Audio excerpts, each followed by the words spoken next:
Avant de commencer, je tiens à vous avertir que l'épisode de ce soir est un peu plus cru que les précédents. Il y a des propos qui pourraient choquer. Bonne écoute.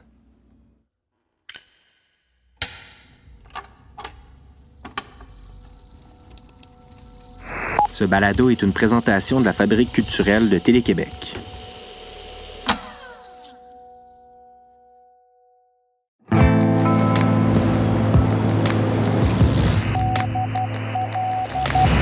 L'épouvante n'est jamais très éloignée du plaisir.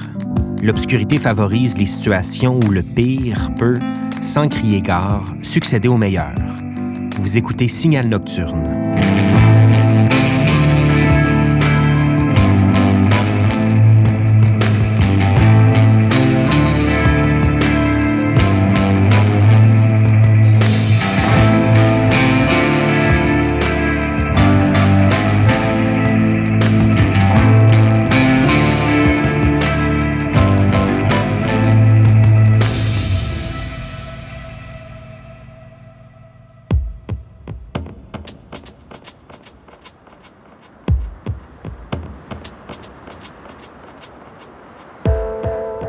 Ça fait déjà un bon moment que François et moi, on a quitté le phare du Vieux-Elmer dans le but avoué de changer d'air.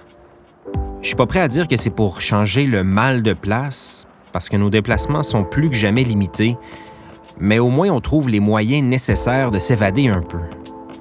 On a troqué les vagues pour l'asphalte, on se promène à bord d'un vieux camion noir qui rouillait comme une épave au fond d'un stationnement à notre port d'attache. Dès qu'on a posé nos pénates dans le vieux hall, un peu plus bas sur la rivière des Outaouais, tout le monde nous parlait d'une femme qu'on devait absolument rencontrer. Mi-sorcière, mi-créature des bois, chaque personne qu'on croisait dans ce centre-ville aux allures de village nous pointait en sa direction.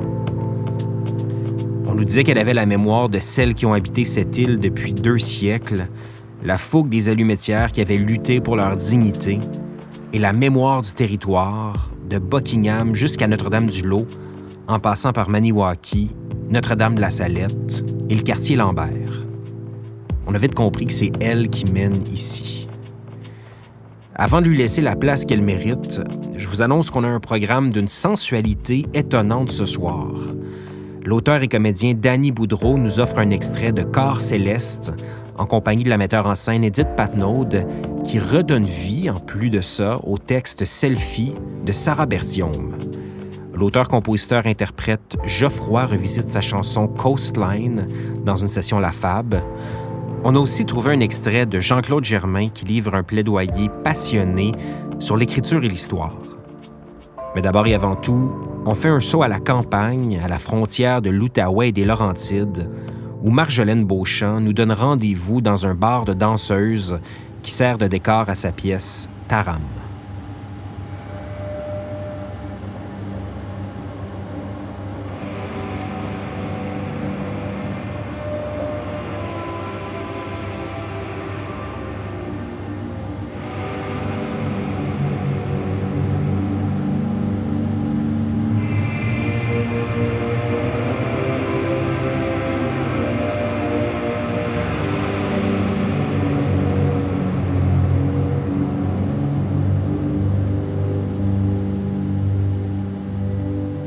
Ici, de toune, là. Rien que parce que t'as une pilote, faut que tu te grades une paire de couilles et tout. Pas des fonctionnaires du gouvernement, ici. Enlève-toi, hole la tête tout de suite, là.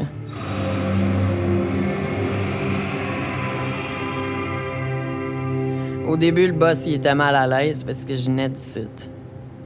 Il voulait pas que je me fasse achaler à l'épicerie puis écœurer en dehors de mon chiffre.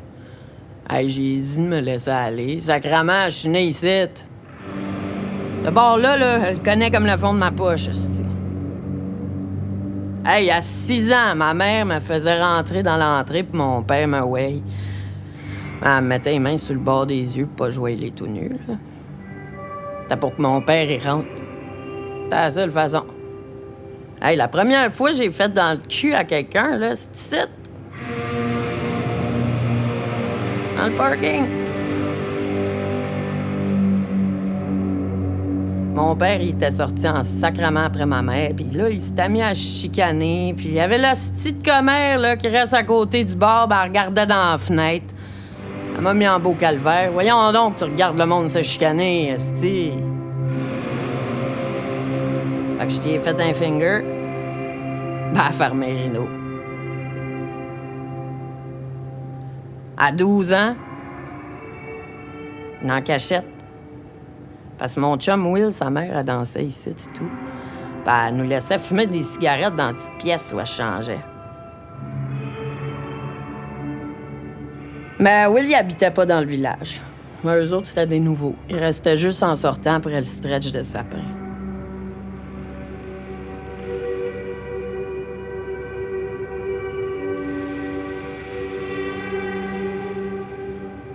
Will. Ah, t'es un beau petit gars. Il était débrouillard comme ça se peut pas, pis des beaux yeux bleus pis tout. Je l'aimais assez. Il réparait des toilettes puis il faisait de la mécanique pour le monde du bar, puis à la fin de semaine, ben le monde du bar nous payait une caisse de bière puis ils nous passaient leurs 4 roues. Fait que là, on allait boire en paix dans le bois. Il est parti d'ici à rejoindre son père au BC. Un pauvre bonhomme. Quand sa femme a crissé le camp, il s'en est jamais remis. Il a décidé de déménager le plus loin possible. Il nous envoyait du pot par la malle, imagine-toi donc. Là, il essayait donc de faire venir son gars dans son bout. Puis moi, ben, je voulais pas. Qu'est-ce que j'aurais crissé là-bas avec plein d'anglais? En tout cas, à un moment donné, ben, Will il est parti. Ta mère avait lâché de danser, puis elle s'était inscrite dans NA. La gale, ma fille, hostie, elle était pire qu'une bonne sœur. Elle s'était mise à peinturer à la maison, à écrire les 12 étapes en gouache sur le plafond. Pas qu'elle oublie, là, j'imagine. Puis Will, ben, il en avait son casque. Il pouvait plus fumer son pote. Elle disait qu'il fallait qu'il suive lui tout. Fait qu'il a crissé son camp. Au début, j'étais supposée de partir avec lui pareil. Puis là, ben, il m'a dit qu'il partait piler du cash pour qu'on puisse se construire une maison en tire en revenant. Hey, hein, tu sais. Will, là, c'était un rêveur. Il voulait faire des affaires originales à sa manière à lui.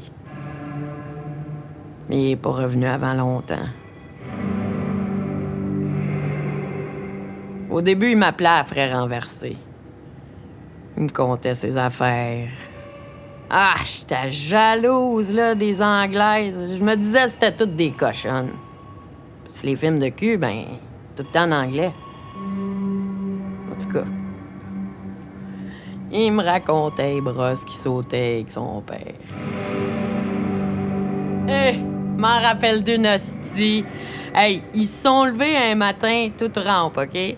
Vraiment fucking trempe les deux. Puis ils se demandaient s'ils avaient pissé dans leur culotte une fois trop sous. Mais là, Chris, les deux, en même temps, en plus, trempent même de leur chandail. Là, un moment donné, c'est louche, là, tu sais, cette affaire-là. Fait que là, le père, il sort dehors, hostie, peu de troc. Il se rappelait plus de rien, les deux. Jusqu'au midi, où ce que Will, ben, il a eu un flash. Fait que là, il a crié en anglais, « La swamp! La swamp! » Puis là, ils sont courus à la swamp, parce que dans le fond du terrain, puis là, ils ont trouvé le troc calé dans le fond de la swamp. Hey! Faut que tu sois sous en hostie pour plus te rappeler de ça, là. En tout cas, je sais pas pourquoi je te raconte tout ça, toi. Ouais, tu dois te dire j'ai une grande gueule. Moi, te parler à la place de qu'est-ce qu'il faut que tu fasses, faire comme du monde ici, OK? La première place importante pour toi, Toon, là, c'est le stage. C'est là que tu montres que c'est que t'as dans le ventre. Quand c'est pas une graine. Ah, pour vrai, Toon, là, le stage, là, c'est ton Klondike, OK? Faut que tu flashes, là, même si t'as rien dans les mains. Ben, si la musique a fuck, tu sais, Michel, là, il est bien fin, mais il est pas vite. Des fois, il y a un slack entre le début de ta toune puis ta danse. Il dit c'est parce que son ordi il lag. Moi, je sais que c'est parce que ça il fait pas de voir des boules, ça le déconcentre. En tout cas, il est pas méchant, là, il est juste bien fatigant. Hey, pis à voir sa face, là, tu peux pas t'empêcher de te demander qu'est-ce que sa mère a bien pu t'inquiéter pendant qu'elle est en balloune. Saint-Cibole. Fait que moi, là, ben, je l'ai fait rentrer ici à 16 ans pour qu'il s'occupe de la musique. Il en écoutait plein, me suis dit qu'il serait bon. Puis pendant qu'il serait ici, ben, il ferait pas de couplate. Hey, Toune, ça te dérange-tu si je me fais un café?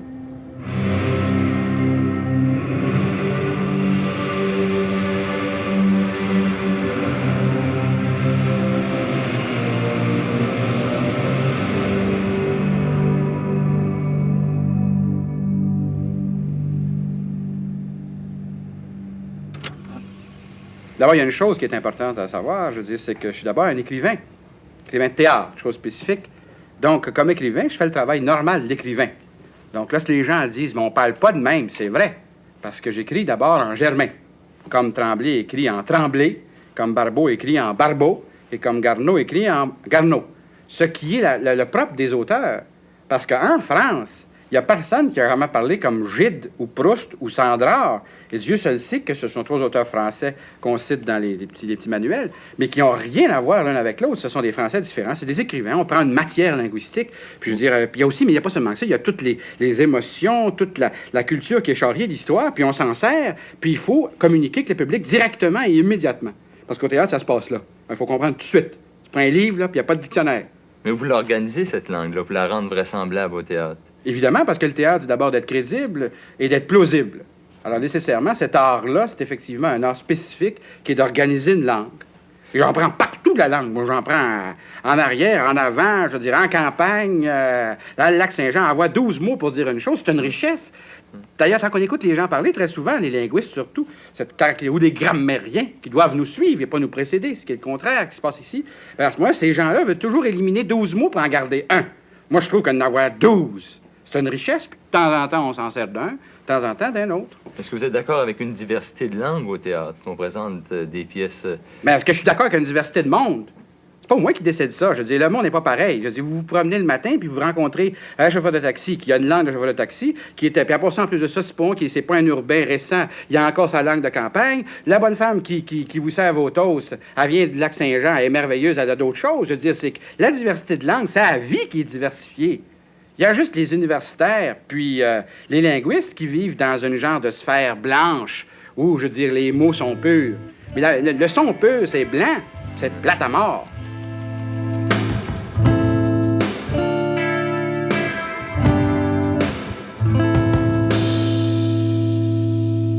Vous avez peut-être reconnu la voix et l'énergie de l'écrivain et dramaturge Jean-Claude Germain.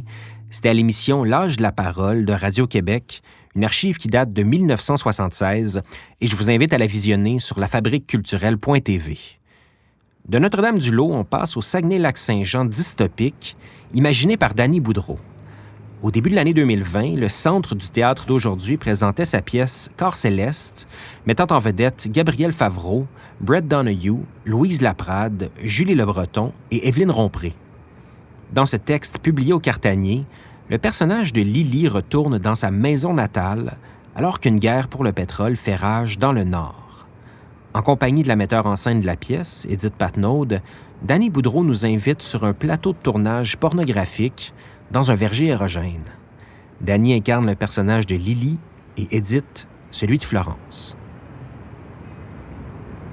Ouvre. Ouvre, ouvre. Plus. Oui, voilà. Pour tout vous dire, la lumière est compliquée aujourd'hui et tu vas devoir écarter sa fesse comme ça pour qu'on te voie mieux entrer. C'est trop timide. Voilà, vous êtes professionnel. On commence par le wide, muqueuse immaculée, gros plan vaginal sodo. Le ciel se complique. Pause. Vous êtes beau, ça marche ensemble, vous me rendez nostalgique. Adam me demande, c'est toi qui as écrit le scénario? Malheureusement, non. Ève ne parle pas, c'est dans le contrat. Elle se contente d'un regard bulgare. Je passe le temps. Sinon, Adam, tu ferais quoi pour améliorer le sort de l'humanité? Moi? Fourré. Fin de la pause. Ça tourne. Ève, regard solitude, prend pomme, doigt, tes doigts, honte. Arrivée d'Adam, regard pomme, regard noir. Ève, lèche pomme, caresse sein. Vas-y, Ève. Plus, plaisir, honte. Pense à Botticelli. Une inspiration, oublie ça. Adam avance, ouvre jambes, four en white, four en close, four efficace et les fluides manquent. Pause. Lubrification d'Ève. La vulve d'Ève est imberbe. Je tombe dans la lune. Je suis dans la lune de sa vulve. Je me revois dans le bain avec ma sœur à 8 ans. Même qualité de vulve. J'ai besoin d'une autre pilule, Lily. Adam a débandé. Par éthique professionnelle, Ève le suce un peu. Adam, tu en as déjà pris 2. Ce n'est pas ma journée, Lily. Tu ne fais pas ton âge, Adam. Tu es beau, officiellement beau. Il redevient dur. Flatter l'orgueil est la plus efficace des masturbations. Je fais ma légère, mais l'ambiance est pesante. On est low staff, le plateau se déserte peu à peu. L'assistant caméraman aujourd'hui. Lily, est-ce que tu feras autre chose quand tout sera terminé? Moi? J'aime la botanique. Tu flirtes avec toutes les réalisatrices comme ça, Adam? C'est la première fois que je travaille avec une réalisatrice. Il ajoute, moi, je fourrerais même avec des animaux. Contre de l'argent, bien sûr. Il regarde Ève. Tu savais qu'elle était mieux payée que moi? Je regarde Adam qui regarde ailleurs. Quel est le nom de cet acteur pas très marquant, sympathique pourtant, connu pour sa queue longue, pratique pour les angles? Il m'ennuie, mais je ne parviens pas à dire qu'il n'est pas mon ami. Fin de la pause. Four en large, four bien, four et... un avion. Un avion de guerre passe. Ça roule toujours. Adam et Ève attendent. L'avion passe du sud vers le nord. C'est un avion canadien, tout va bien. L'avion passe, l'avion est passé. Adam durcit. Les avions font bander, c'est ma nouvelle théorie. On dirait qu'Ève a peur. Elle pleure. Fuck, elle pleure. On a du retard.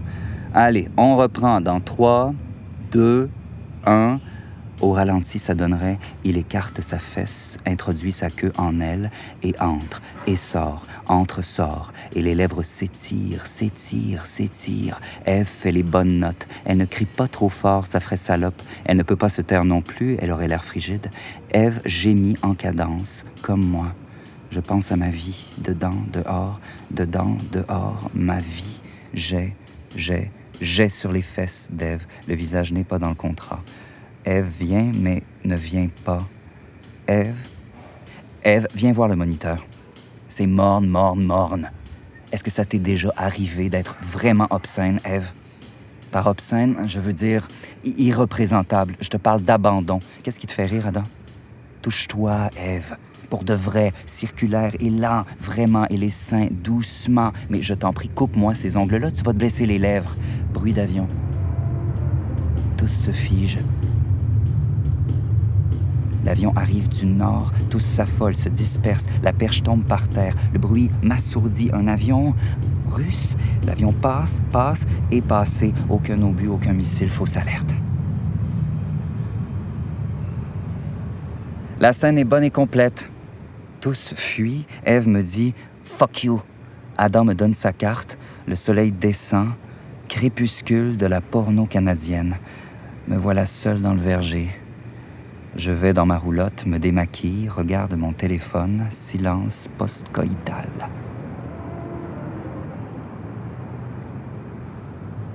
Florence, Florence, Florence, Florence, Florence, 5 appels manqués. Je prends mes messages, main libre. C'est comme si Flo était là, soudain. Hélène, si je t'appelle, ce n'est pas de bonnes nouvelles. C'est maman. Un anévrisme ce matin. Elle a dit ton nom, juste avant. Elle a dit Hélène. Moi, je n'étais pas là. Je ne peux pas toujours être... tu sais... Les temps sont difficiles. Le pire est là. Il est arrivé, il arrive, il est à nos portes. Hélène. Elle ne bouge plus, elle ne parle plus. Je me suis dit que ça te déciderait à revenir. Hélène. C'est la dernière chose qu'elle a dite. Viens. Je dois te laisser. Un avion passe. Je ne voudrais surtout pas crier. Hélène. Viens. Tu connais le chemin. Bon.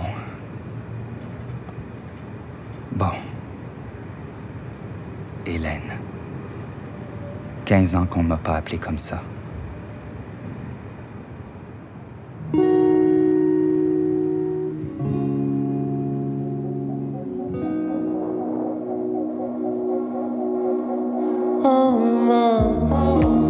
My trouble mind, never resting, never still, never resting, never still, never resting, never still. I found that now you know I whatever compromise our love,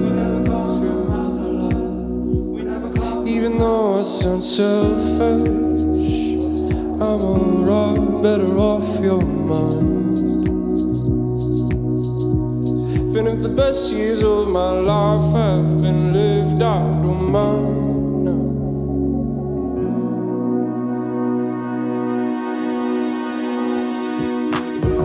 I've been strolling on the coastline, staying outside.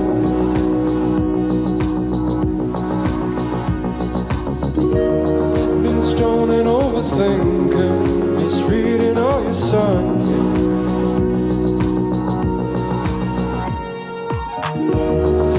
Watching on the auction, knife from the side.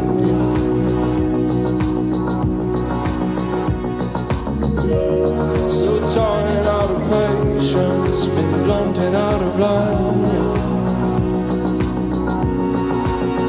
Oh, I keep moving, but I know I ain't fooling anyone. I'm an old soul, man, the victim of slowly giving up the ghost, hanging round out of habit. Should've walked, taken off by now. You keep on pushing till I break down, let me break up like a mine.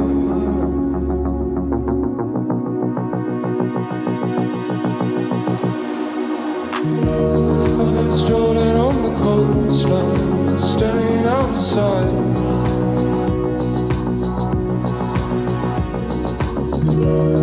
Been stoning, overthinking, misreading all your signs.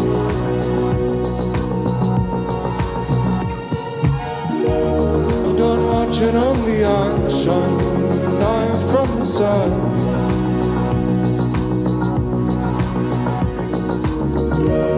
So tired out of patience, been blunt and out of love.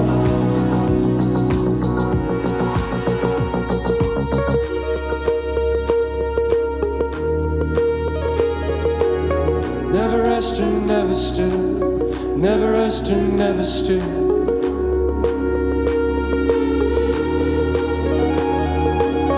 Never resting, never still, never resting, never still. I've been strolling on the coastline, staying outside.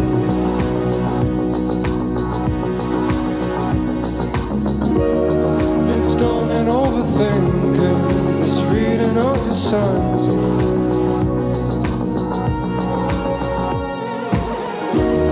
Done watching on the action, knife from the side.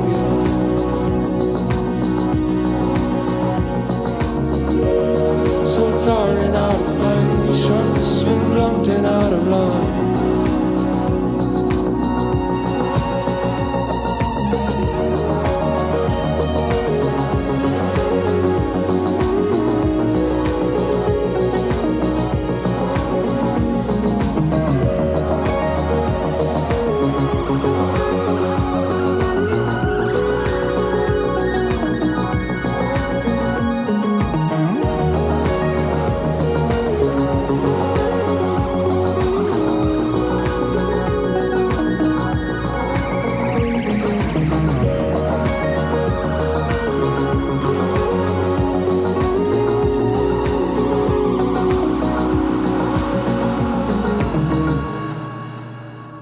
C'était la pièce titre de l'album Coastline de Geoffroy, enregistré par la Fabrique culturelle en 2018.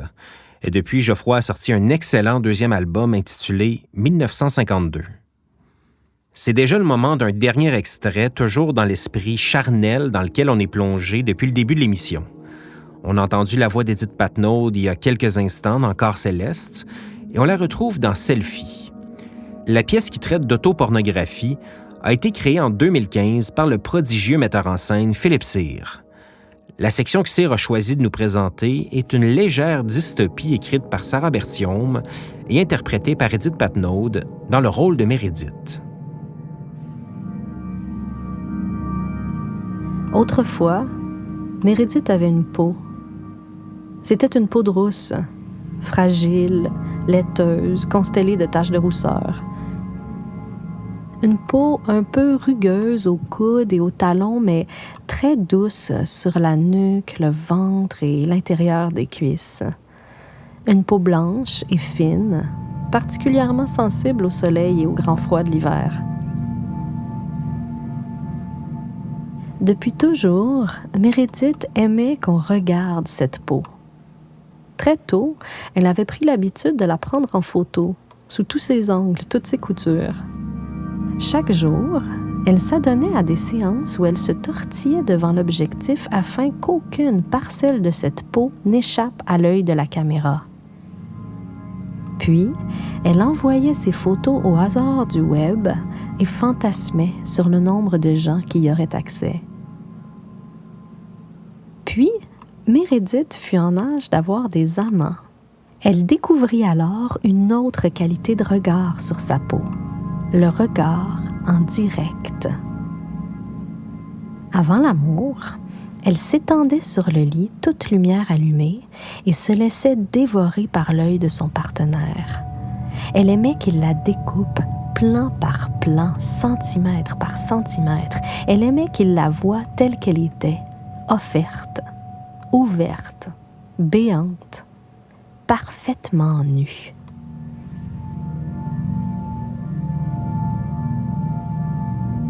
Un jour, pour rire, un de ses amants se pencha entre ses cuisses et plutôt que d'y plonger sa langue, comme à son habitude, il prétendit regarder à l'intérieur d'elle.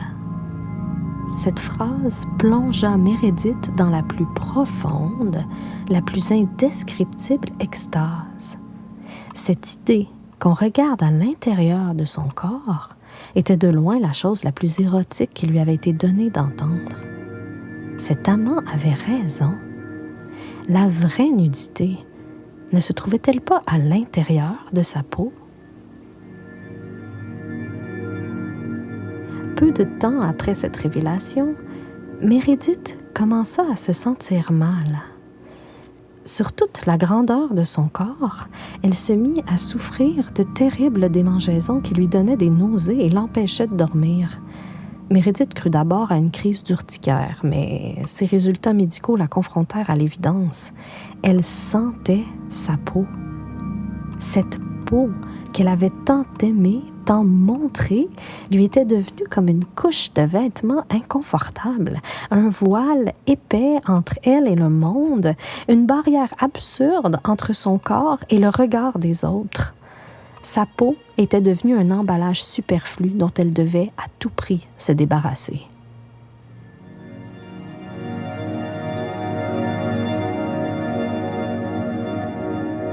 La nuit avant son opération, Mérédith rêva qu'elle était une anguille. Elle frétillait entre les mains d'une poissonnière qui, à l'aide d'un grand couteau, entaillait la peau de son ventre. Mérédith jaillissait alors de cette peau, rouge, luisante, comme taillée dans un énorme rubis. Elle se réveilla en nage, secouée par un orgasme sans précédent. Elle sut alors qu'elle ne s'était pas trompée.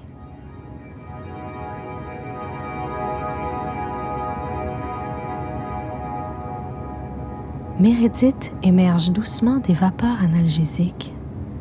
Elle est seule dans sa chambre d'hôpital. Sur la table de chevet, elle trouve deux choses.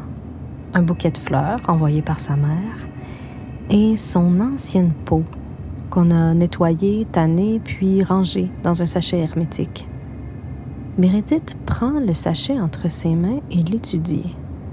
Sa peau lui semble si blanche maintenant, si morte, si inutile. Meredith repose le sachet et se dirige vers le miroir afin d'admirer sa nouvelle nudité. Le résultat est foudroyant. Elle voit tout.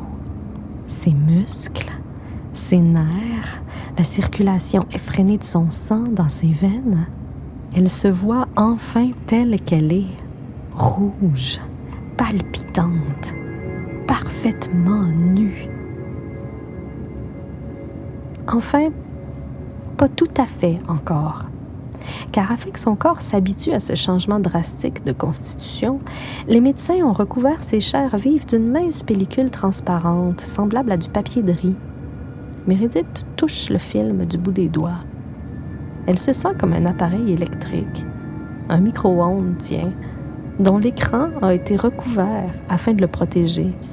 Elle est un téléphone neuf, fin prêt à être déballé.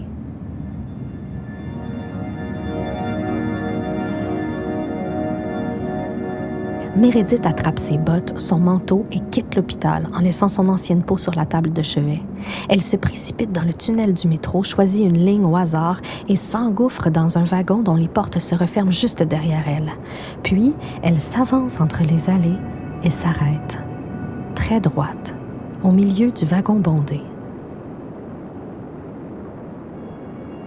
Elle retire d'abord ses bottes, puis laisse tomber son manteau à ses pieds. Quelques curieux lèvent le nez de leur téléphone, surpris par cette mystérieuse femme rouge qui appelle leur regard.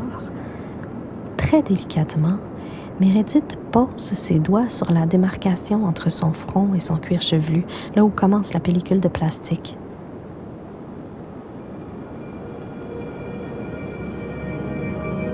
Puis, par de petits frottements répétés, elle commence à la décoller. La pellicule se détache, par fragments d'abord, puis par grands lambeaux. Apparaît alors le visage écorché de Meredith, puis son cou, puis ses épaules, ses bras, son ventre, son sexe et tout son corps, enfin, à vif, à vue. Ça y est, Meredith est complètement nue.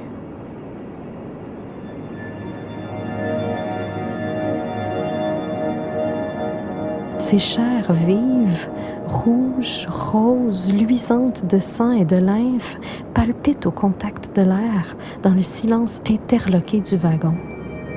Certains ferment les yeux, d'autres crient, d'autres encore jouissent violemment. Un homme, suspendu entre le désir et l'horreur, murmure pour lui-même qu'il n'a jamais vu quelqu'un d'aussi nu. Et Meredith, éblouissante de sang et de nudité, ferme les yeux et sourit.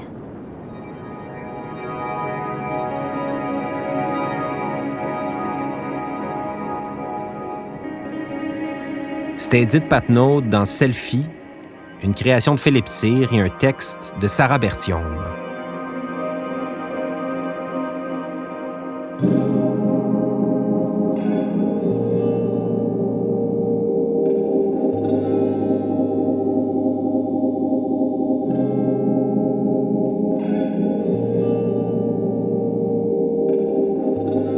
Avant de vous dire au revoir, je veux remercier l'équipe qui nous permet de vous envoyer le signal depuis notre camion de radio.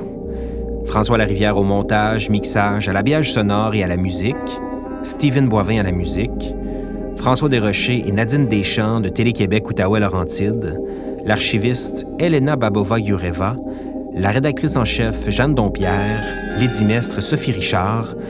Merci à Pierre-Antoine Lafont-Simard et Louis-Philippe Roy chez Transistor pour leur travail de réalisation et de direction d'acteurs. Cet épisode a été réalisé dans le cadre du Sentier culturel de la Ville de Gatineau grâce à la contribution financière de Tourisme Outaouais et du ministère de la Culture et des Communications via l'Entente de développement culturel. Je m'appelle Julien Morissette. Bonne nuit.